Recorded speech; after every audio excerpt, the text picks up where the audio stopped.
A copy and paste election. That's what political analysts are calling last night's results. Although votes are still being counted, the Liberals have won a minority government once again, barely making any gains this time around. As Kelly Botello tells us, this has Canadians questioning what the point of this election was in the first place.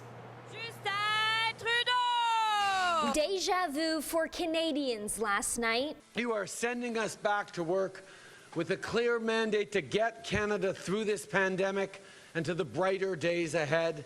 And my friends, that's exactly what we are ready to do. 2 years ago, it was much of the same. While the votes are still being tallied, so far the Liberals have only won 3 more seats in the House of Commons than in 2019.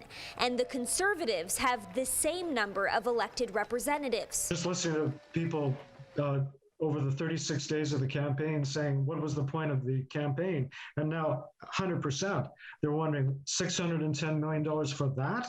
Really? Veteran Parliament Hill correspondent Chris Gooley says it will be business as usual for the Liberals moving forward. As long as the Liberals have the New Democrats, and if it's Quebec friendly, the Bloc Québécois, and then you've got a couple of Green members, that'll be enough to drive some of the progressive items on Mr. Trudeau's agenda. At Conservative leader Erin O'Toole's headquarters last night, the leader hung on to the fact that at least Trudeau didn't win a majority government.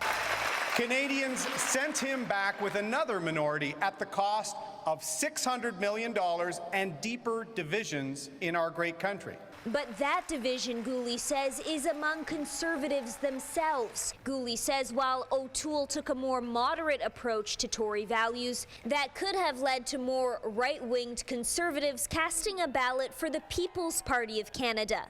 While the PPC didn't win any seats, Gooley says they did do well enough to pay attention. I think they registered about 6% in popular vote, which is considerable. Jagmeet Singh's New Democrats fared relatively the same again too, only gaining 1 more seat than last time.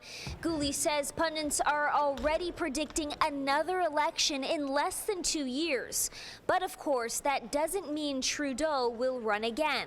I think he's going to try to mentor or gradually introduce a leader in waiting, so to speak, and he and Chrystia Freeland get along amazingly well. Kelly Botello, CHCH News.